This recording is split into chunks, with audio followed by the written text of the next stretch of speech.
Muito boa tarde, prazerzão estar com você mais uma vez, você de Manaus ou de qualquer um dos 20 municípios que nos dão o prazer e a honra da audiência em todo o Amazonas. Está no ar a primeira edição desta semana do programa Ação na TV, que você sabe, né? É com você e por você. Desejando a você, de todas as idades, né, de todas as distâncias, sabe, uma semana feliz, né, ligadinha com o Pai Criador, com muita fé nos seus potenciais, tá muito bem? E de muito êxito, de muitas vitórias nesta semana.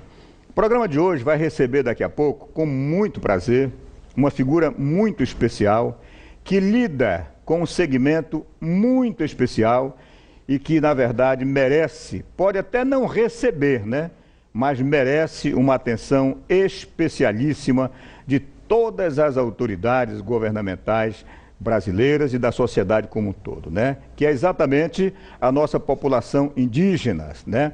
E o Amazonas, você sabe, é o estado brasileiro que detém a maior quantidade em seus territórios, né, de etnias indígenas, né? No Amazonas é onde mais moram indígenas dentre todos os demais estados brasileiros, tá? E nós vamos receber daqui a pouquinho o secretário de Estado para os povos indígenas, que é o nosso querido Bonifácio José Baniwa, que é uma figura muito simpática, né? Ele é da etnia Baniwa, vai falar um pouquinho sobre a etnia dele, tá muito bem? E estamos aguardando, não sei se vai dar tempo de chegar, ele foi na verdade, convocado para um compromisso urgentíssimo, né?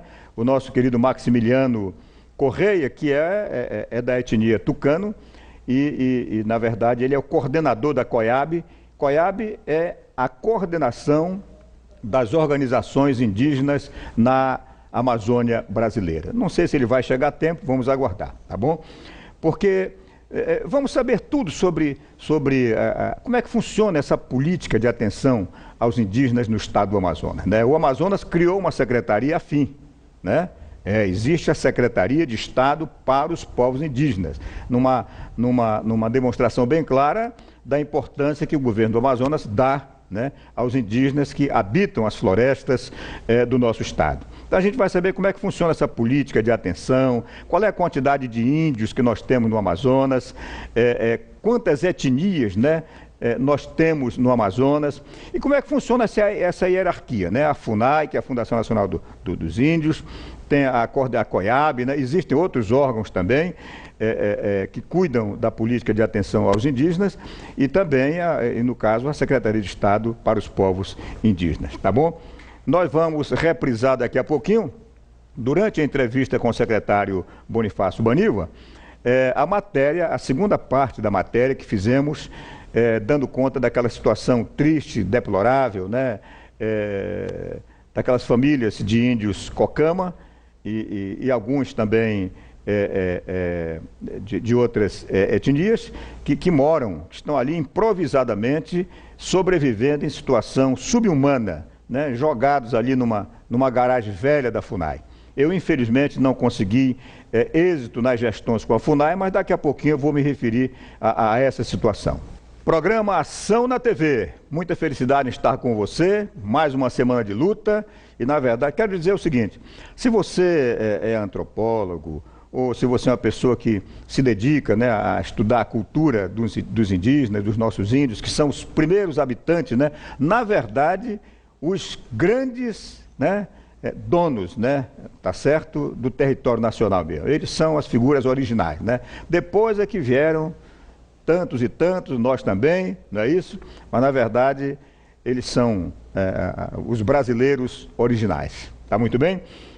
Então, se você quiser participar, tá, daqui a pouquinho, né? Se alguma coisa lhe incomoda em termos do apoio que se oferece aos indígenas, né? Se você tem uma sugestão a dar, enfim, né? Faça um comentário, os nossos telefones vão estar já aparecendo aí para que você possa, na verdade, participar. O nosso querido Júnior Muniz está lá na técnica, nosso companheirão repórter e de retaguarda de produção, para receber o seu telefonema e você entra aqui na roda da conversa, porque, na verdade, é algo assim de muito... Eu sempre tive muita vontade de conversar aqui sobre essa questão, tá bem? E quero avisar os nossos amigos índios Cocama, né? que estão ali naquela situação difícil, né? Matéria que nós levantamos e já rodamos no ar, eu vou reprisar daqui a pouquinho, tá bem? Que o nosso secretário de Estado para os Índios, Bonifácio José Baniwa, vai se manifestar quanto ao papel da secretaria que ele comanda nessa questão. Que providências já foram tomadas e tudo mais. Tá muito bem? Bom, eu quero, sem demora, pedir boa tarde e agradecer pela presença do secretário de Estado para os Índios, meu querido Bonifácio José Baniwa. Boa tarde. Boa tarde, seu Nonato. Agradeço também pelo convite e boa tarde a todos os que nos assistem também. A gente está aqui como servidor público, né, e pela secretaria, para falar realmente daquele que compete à nossa secretaria e também esclarecer como que é estrutura o Estado brasileiro para atender os povos indígenas. Legal. Antes de mais nada, Bonifácio, uma pergunta assim, né, curiosa e que coisa bacana, né? Você vê assim, né, um indígena, tá certo, né, de uma etnia dentre tantas, né, que é a Baniwa, chegar a ser secretário de Estado, né? E o que significa isso para você, esse salto, né? Lá a etnia Baniwa está localizada em que município no estado do Amazonas? Bom, então, eu faço parte desse povo, como você falou, o povo Baniwa, do Alto Rio Negro, onde há 23 povos diferentes. Meu povo fica, especificamente a área tradicional nossa, fica no Rio Içana, que é afluente do Rio Negro, faz fronteira com o Brasil, Colômbia e Venezuela, né? O meu povo, Baniwa, fica tanto o lado colombiano e lado venezuelano, porque isso, essa linha imaginária existe para os estados, né? Mas para os índios, aquilo é para nós, é o território Bolívia, que sempre fomos. Venezuela e Brasil, né? Colômbia, Venezuela e Brasil. Não, Colômbia, Venezuela e Brasil. Isso. Tá. É dali que nós temos índios Baniwas colombianos, venezuelanos e brasileiros, exatamente. Então, o fato de a gente hoje estar como secretário é um resultado de luta do nosso povo, como povo do Rio Negro, do estado do Amazonas e do Brasil também, mas para nós isso também significa o amadurecimento político do Estado brasileiro, do estado do Amazonas, em relação ao entendimento o que se trata os povos indígenas e os seus direitos, né? Isso porque significa para nós ter sido criada a secretaria, ou estamos participando do governo, para nós isso que significa. Correto. E também, não é, Bonifácio, uma forma do governo deixar bem claro o seu interesse, né, pelo desenvolvimento de uma política de apoio aos indígenas no estado do Amazonas condizente, né? Também se evidencia no fato de nomear, né, um indígena para comandar essa secretaria, né? Exatamente, a luta... Fica mais fácil para o governo, né, discutir políticas de apoio aos indígenas, conversando com o secretário, que é indígena e que tem todo um trânsito junto às várias etnias de índios do estado do Amazonas. Então, exatamente, nós estamos com um período bom, a gente começou, foi criado um núcleo, depois a Fundação Estadual dos Povos Indígenas e para que chegássemos à secretaria. Então, a criação da secretaria, realmente, como falei, é amadurecimento político do processo de participação nossa. A gente fala assim, participação no governo do Estado. A gente fala também que nossa missão é fazer com que o Estado e a sociedade e as políticos entendam os povos indígenas, porque não é simples entender isso, nem os índios entender e vice-versa, né? Então, há muita diferença de entendimento do que é Estado brasileiro, o que é político, o que são as leis, pelo povo indígena. E esses povos, no nosso estado, por exemplo, são 64 povos diferentes, né, que fala 29 etnias. Estão espalhados em 178 terras indígenas. Então, em nível isso na região, no estado do Amazonas. Por isso que somos a maior população indígena são quantas do país. etnias? 64 povos. 64 povos, né? Imagina o entendimento da sociedade, da política, de povos que está envolvido com a sociedade, o contato, como a gente queira falar, há 500 anos, 300, 400, 100, e tem povos com menos de 20 anos de contato, e ainda tem os indígenas que a gente chama de povos independentes, né? A linguagem portuguesa, a política, chama índio isolado. A gente não fala que são índios isolados, a gente fala que são povo independente, porque não depende ainda de tudo que nós dependemos hoje. Então, por isso que eles são independentes, vivem no seu território, vivem a formato que estão vivendo, e são, de acordo com os dados da FUNAI, são 18, né, diferentes que está sendo identificado. Então, isso é o nível, né, de como está o nosso povo hoje. Imagina como ter política para trabalhar com isso. Por isso que o entendimento é que os índios que têm que decidir o que deve ser feito, não o governo. A partir da demanda dos povos indígenas, inclusive isso é garantido na legislação, como também na Convenção 169 da Declaração das Nações Unidas, que a Convenção 69, por exemplo, da OIT, ele é uma lei hoje no país, é uma lei mais nova que rege sobre a população indígena. Correto. Muito bem. Quantos índios hoje nós temos no estado do Amazonas? São 168 mil indígenas, conforme o dado do IBGE, né? Mas isso... Esse número não inclui as etnias independentes, não? Não, porque... Somando com os independentes, talvez cheguem aos 200 mil. 200 mil, com certeza. Mil, né? E, inclusive, também os que moram na cidade, área urbana, né? Porque tem muitos índios que não se declaram como indígena. Então, a gente entende que os dados são muito mais... Pularam a cerca, abandonaram a floresta e vieram para as cidades, né? Então, esse é o número, esses são os dados do IBGE, o último censo, né? Muito bem. São Gabriel da Cachoeira, né? É o município brasileiro que detém a maior população de índios. 95% de população indígena do município de São Gabriel, inclusive um dos municípios que é mais indígena do país, né? E temos aqui, são 10 municípios aqui no nosso estado com maior população indígena do nosso país. Bonifácio, a primeira participação do telespectador, tá certo? A gente já viu que o assunto desperta interesse. Nosso querido telespectador Lucivan, que nos fala da Cidade Nova e quer entrar na roda aqui, tá certo? De conversa com você. Lucivan, muito boa tarde. Boa tarde a todos. Boa tarde. Importantíssima essa discussão, né, sobre a questão indígena que permanece latente, né? Eu fiquei super preocupado, não só com esse evento, esse episódio em Humaitá, né, e é realmente de lamentar, porque os povos indígenas são vítimas, né, desde há 500 anos, quando os colonizadores chegaram aqui, e esse mal-estar que existe, né, entre os povos, os seus descendentes e a sociedade nacional, como bem fala o representante, e é preciso a gente refletir realmente, porque esses povos sofrem, né, os seus descendentes sofrem até hoje perseguição de toda a natureza, né, seja pela descumprimento das leis que protegem as suas terras, né, a falta de demarcação ou a efetivação mesmo, né, dessa demarcação por meio da lei, e mesmo que tem que ser por uma coisa de sentimento, né?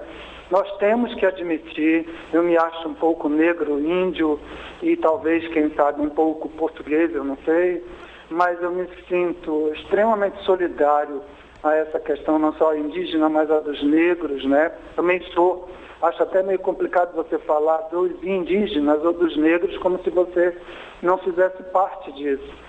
E é preciso a gente se sensibilizar para essa questão e ter o cuidado de que não é certo matar, é verdade, mas esses povos vêm sofrendo sistematicamente, né, expoliação e perseguição de toda a natureza. Nós sabemos disso.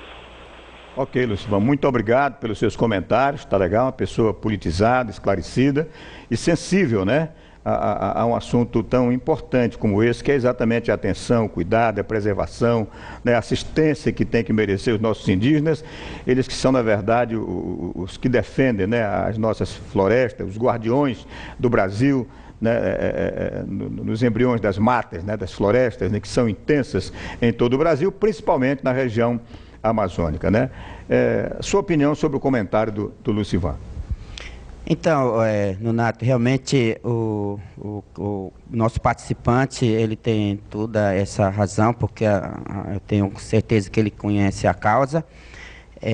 Não é simples, como falei, porque hoje nós vivemos por uma questão da força, né, da força do consumismo, do capitalismo, que exige da sociedade, eu entendo, uma posição, inclusive, clara do que se trata, o que isso traz para quem, por exemplo, defende seu território, mas, ao mesmo tempo, ele é pressionado por causa do consumismo que existe, dos ditos necessidade que um povo precisa, e que isso tem sido trabalhado pelas nossas organizações, pelo nosso povo, para que o indígena, né, a luta dos povos indígenas seja pelo território.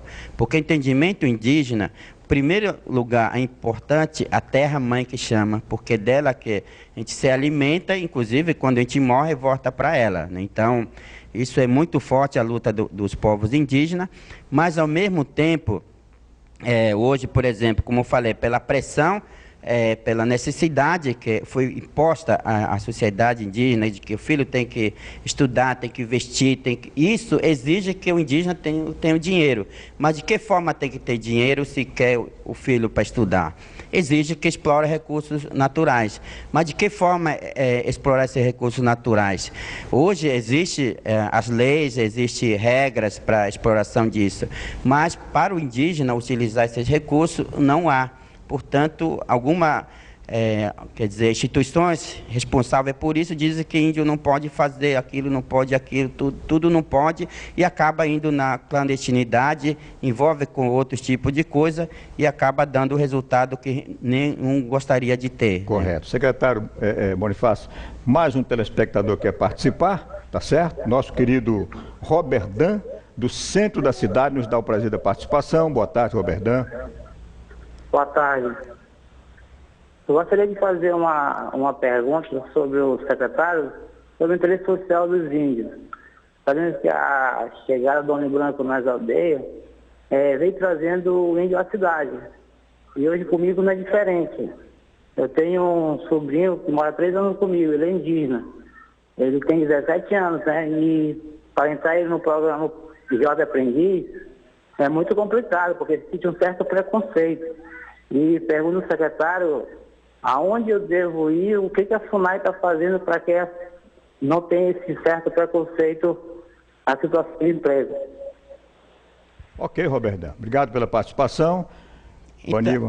Então, nós temos, nosso escritório fica na Rua Bernardo Ramos, 179, inclusive nós temos um setor de Departamento de Atenção a Direitos Indígenas, né, que foi criar, quer dizer, parceria feita com a Defensoria Pública do Estado e da União, né, funciona toda a segunda-feira com um advogado, que tem lá um técnico advogado, mas os defensores atendem de 8 ao meio-dia, toda sexta-feira. Então, portanto, nós temos esse departamento para atender qualquer demanda e seja encaminhado para qualquer outro setor responsável daquilo que vai ser atendido. Correto. A Bernardo Ramos, para quem não sabe, é aquela rua que passa ali ao lado do antigo prédio da antiga Prefeitura de Manaus, tá certo? No centro da cidade, né? Passa ali da 29ª CRM, do Exército, tá certo? Circunscrição do Serviço Militar, e ali já próximo isso, ali perto do IAPETEC. Tá muito bem? Resume para a gente, Bonifácio, quais as atribuições, né, a finalidade para a qual o governo do Amazonas criou uma Secretaria de Estado sob o seu comando para os povos indígenas. Então, como eu falei, a Secretaria é um resultado de uma luta das organizações que temos hoje, inclusive, Nonato, nós temos 4 federações indígenas no nosso estado, mais de 180 associações. Então, resultado disso, o que foi discutido junto com essas lideranças, com essas organizações, com as comunidades, a Secretaria também, adequando a legislação para que também não fere competência do órgão específico, que é a FUNAI, ele foi criado para formular e coordenar as políticas públicas e ética de desenvolvimento no nosso Estado. Portanto, atendendo isso, por exemplo, o nosso governador, o Mazis, foi assinado o termo de cooperação entre o governo federal e o governo do Estado, e a partir daí foi criado o comitê gestor, a qual nós temos plano de atuação integrada, junto com toda a Secretaria de Governo, para a gente levar ações para os povos indígenas no interior do Estado. Quer dizer, que toda a política do governo do Amazonas relacionada a apoiar, né, a proteger, a preservar, no ponto de vista da saúde, da educação e da produção... A CENDE coordena e discute para formular as políticas, ou avalia as políticas. E, portanto, quem executa as ações são secretarias afins. Por exemplo, a educação. A CENDE faz conferência, né, seminários, mas quem tem que executar é a SEDUC. Curso superior indígena, quem tem que fazer é a UEA, tanto que tem curso específico para os indígenas, tem cota para os indígenas, e assim por diante. Atenção social, serviços sociais, SEAs, e assim por diante. Por isso que no comitê gestor nós temos todas essas secretarias com o qual discutimos, temos planejamento anual, né, de fazer planejamento, avalia, e assim a gente vai encaminhando as políticas públicas. Correto, muito bem. Temos aqui o nosso querido Eliseu, que participa também conosco. Ele fala do bairro Campo Dourado. Boa tarde, Eliseu. Boa tarde, Nonato. Sou cadeira cativa do seu programa, já participei algumas vezes. É uma satisfação a gente participar desses debates, não de todos, porque a audiência é grande, né? A gente tem dificuldade para falar. Mas hoje o assunto é relevante, com certeza, como os outros, como os demais. Na realidade, só fazendo um comentário à colocação do vídeo do telespectador anterior, que falou a respeito daquele problema, daquele jovem que havia vindo para a cidade. Eu acho que há aí, pedindo aí um comentário do nosso secretário, há aí, na realidade, a necessidade do branco se civilizar, né? Entrar nesse processo de civilização que, historicamente, diziam que os indígenas deveriam ser civilizados. Os brancos é que devem ser civilizados, por quê? O que acontece é que a cidade é que entra no espaço do índio, e não o índio que entra no espaço da cidade. Na realidade, quando o índio está na cidade, ele não está invadindo o espaço que não era dele. Esse espaço sempre foi do indígena. Foi o branco que entrou com as cidades, entra com as hidrelétricas, entra com as fazendas, e há uma consciência de que o índio, esse espaço da cidade não é dele. Pelo contrário, a cidade pertence ao índio, porque esta cidade invadiu o território indígena desde o princípio, desde a colonização, a vinda do português, aquelas coisas que está careca de saber.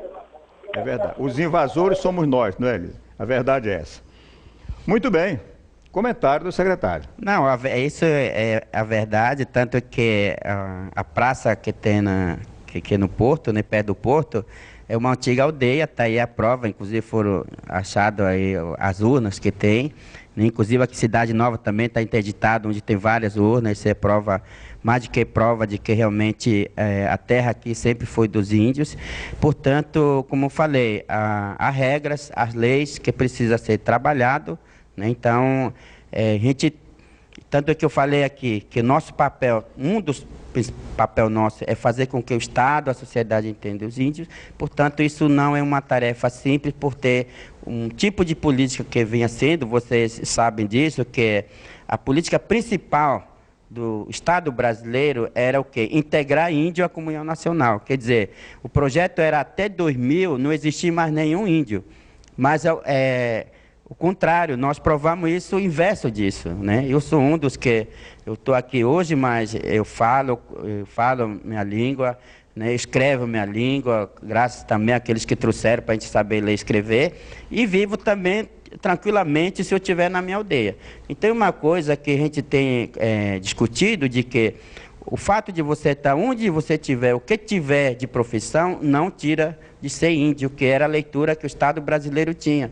Ele achava que, na medida que integrasse o índio deixava de ser. Então, hoje a gente prova isso, que não foi o caminho que deveria ter sido tomado pelo Estado brasileiro. Perfeito. Chegou a hora de pedir o nosso intervalo comercial. Daqui a pouquinho eu vou mostrar um pouco da matéria, né, que o programa fez, envolvendo aqueles indígenas que vivem em situação deplorável, né, subhumana, não estão sendo tratados com a condignidade, com a decência, né, com o humanismo, com o respeito, né, que os nossos indígenas merecem. Aí eles jogados, entregues aí à própria sorte, tendo que se virar aí de qualquer jeito para sobreviver, né, morando com ratos, com escombros de carros velhos, né, em situação realmente deplorável. A gente vai mostrar isso aí e pedir a opinião do secretário de Estado para os povos indígenas, Bonifácio Bonifácio, que está conosco. Está muito bem? Mas, Bonifácio, você falou que fala legal a sua língua de origem, né? Como é que você pediria, como é que você falaria nosso intervalo comercial na língua baniva? Você pode olhar para aquela câmera e peça o nosso intervalo, para a gente mostrar aí como é que é essa língua original sua.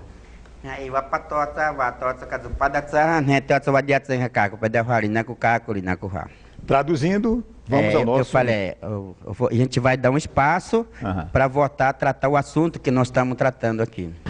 Mandar um grande abraço para os nossos amigos aí da Igreja Aliança Evangélica, tá legal? Meu querido pastor, né? Nosso querido J. Gomes, também o apóstolo Francisco Edivar, o apóstolo Teté, e dizer que fizemos uma matéria muito interessante. Na sexta-feira à noite, apesar de muita chuva que caiu sobre Manaus, fizemos lá uma bela reportagem, tá certo? Essa matéria que vocês estão vendo aí é alusiva ao Louvor na Praia, um encontro de jovens de várias igrejas de Manaus, né, que apesar da chuva foram lá, muitas bandas, grupos musicais, muito bacana. Essa matéria nós só vamos mostrar no programa de amanhã, vamos mostrar ela na íntegra, tá certo? Porque valeu a pena ver aquela juventude vindo dos mais diferentes lugares da cidade, né, ali para louvar, para se integrarem, né, dando testemunhos e tudo, as bandas musicais gospel, né, também com as suas mensagens bacanas, muito legal mesmo, ver a juventude integrada aí em projetos sérios e buscando a elevação espiritual. Amanhã a gente apresenta a matéria completa do Louvor na Praia, realizado na última sexta-feira. Muito bem, quero mandar aqui um grande abraço para os dois titulares de um novo anunciante que o programa terá a partir de amanhã, que é exatamente a empresa de representações RR Representações, que representa para a nossa região aqui produtos inusitados, né? Produtos extraordinários e de grande aceitação no seio da população, tá certo? Quero mandar um abraço para o Rômulo e para a Rosilene, que estarão aqui conosco amanhã, na abertura, né, de um novo momento, tá certo? E para vocês terem uma ideia, um dos produtos que a RR Representações apresenta é a capa de celular, tá certo? À prova d'água. Você envolve o seu celular naquela capa e ele pode cair na água, tomar um banho à vontade, nadar, tá certo? Porque, primeiro que não vai para o fundo, né? A capa não deixa, né? Então, realmente interessantíssimo. Amanhã a gente vai receber aqui o Rômulo e a Rosilene, nossa gente querida aí da RR Representações. Muito bem, um abraço aqui para a Letícia e o Cristiano, que estão nos bastidores. Vamos nos acompanhar daqui a pouquinho. O programa vai fazer uma bela matéria sobre o projeto Afro, né? Que faz um trabalho maravilhoso voltado à cultura afro, aí no João Paulo II. Tá bem? Daqui a pouquinho a gente vai fazer essa reportagem lá. Mas agora, eu quero pedir que o meu querido Monteiro coloque aí na tela para a gente exatamente um pouco, só a imagem, sem o áudio, tá, Monteiro, da matéria sobre os índios, né, que estão aí em situação deplorável. Tá bom, essas matérias aí, a gente vai comentar aqui um pouquinho em cima dessas imagens, né, quando o programa esteve lá há 3 semanas atrás, exatamente dando conta da situação. Vocês estão vendo aí, né, uma garagem abandonada, né? Eles morando aí, cobertura de lona, né? Esgoto a céu aberto, lá no fundo. E aí são algumas crianças, né? Porque temos algumas crianças recém-nascidas que esses índios, eles estão aí, a maioria é da etnia Cocama, né? O nosso querido Elisiário, que é o Tuxaua, né? Aí da tribo Cacique, né? Cacique da tribo Cocama, tá bem? Tem alguns índios Ticuna também. E alguns desses bebês, esse aí, por exemplo, que está aparecendo, esse já nasceu aí, nasceu nesse lugar, né? E enfrenta as vicissitudes desse lugar, tá certo? E a gente conversou com todos eles e tudo, e nós buscamos, na verdade, entendimento com os órgãos competentes, né? Infelizmente, a FUNAI, apesar de muita insistência, tem demonstrado, infelizmente, lamento dizer isso, mas uma desatenção, uma falta de sensibilidade muito grande em dar resposta a uma situação como essa, né? Aí nós fomos, estamos aguardando ainda uma resposta da FUNAI, né? Nós fomos a COIAB, que é a Coordenação das Organizações Indígenas da Amazônia Brasileira. Fomos muito bem atendidos pelo Maximiliano Corrêa, que hoje até deveria estar aqui, mas com certeza ele vai nos dar uma entrevista colocando a posição da COIAB, tá certo? E nos foi muito atencioso também o secretário de Estado para os Povos Indígenas, que hoje é nosso convidado aqui no programa, nosso querido Bonifácio José Baniva, né? Eu gostaria, Bonifácio, que você me dissesse, primeiro, se você já tem conhecimento dessa situação e qual a interferência positiva que a sua Secretaria CENID pode ter no encaminhamento dessa questão. Me parece que a grande pedida e o mais urgente para os nossos irmãos indígenas que estão aí nessa garagem, morando aí no meio de carros velhos, móveis velhos, né? Rato passando por cima de tudo, é uma situação realmente deplorável, né? Vamos torcer para que a imprensa brasileira não tome conhecimento disso, nem a imprensa internacional. Ficaria muito ruim para o nosso Estado, né? Para o nosso Estado. Eu não senti nenhuma demonstração de interesse da FUNAI, que é o órgão responsável mesmo por essa situação, em nos dar um encaminhamento e uma solução. Pois não, Bonifácio? Bom, Nonato, realmente é um assunto que a gente vem acompanhando. Tecnicamente foi feito o diagnóstico junto com a equipe técnica, né? Tivemos também uma audiência sobre isso e foi encaminhado, e essas famílias, por exemplo, eles estão no cadastro, inclusive, da SUAB, né? Portanto, mas é uma fila como qualquer outro cidadão, né? Mas eu quero dizer que essa sua matéria, inclusive o próprio coordenador atual encaminhou um documento para o nosso governador, 15 de outubro, está aqui. Esse documento chegou ao nosso conhecimento agora, início do ano, no 29 de janeiro, e tivemos oportunidade, junto com o Maximiliano, inclusive, de falar com a presidenta da FUNAI sobre vários outros assuntos, um desses, né? E a FUNAI, não sei se porque era a véspera da vinda da presidente, né, mas tomou decisão de que vai tratar esse assunto. Inclusive, nesse momento, os indígenas, não só dessa garagem, mas índios da cidade, estão reunidos na COIAB, né, no auditório da COIAB, para tratar isso. E a FUNAI decidiu criar uma que ele chama de CTL, específico para os índios da cidade, exatamente para tratar essa questão. O que eu quero dizer é que, ante o entendimento da FUNAI das políticas públicas, e inclusive isso é o nosso papel como secretaria, é tentar levar as políticas públicas para quem mora em terras indígenas. Portanto, ainda muita escola para ser levada, muitas políticas públicas precisam chegar nas aldeias e nas terras indígenas, porque o entendimento é que indígena tem que permanecer lá. Então, por isso, a política, quem mora na cidade realmente não é muito nosso papel nesse caso. Mas, como a FUNAI tomou decisão e nós estamos acompanhando, nós somos parceiros, aquilo que for nosso papel e competência, nós estaremos apoiando, ajudando dentro das nossas condições e competências. Perfeito. Já estamos aí, já com os caracteres subindo. vamos acompanhar, vamos conversar um pouco mais com o Bonifácio, que com certeza ele vai conseguir sensibilizar, né, aí o coração do governador para dar uma prioridade nessa questão de residência para os índios cocamos. Obrigado, secretário, por hoje, pela entrevista, e a você de casa, grande abraço, até amanhã com a graça de Deus. Obrigado, Nato, e ficamos à disposição para qualquer outro momento, oportunidade também. Boa tarde. Muito obrigado.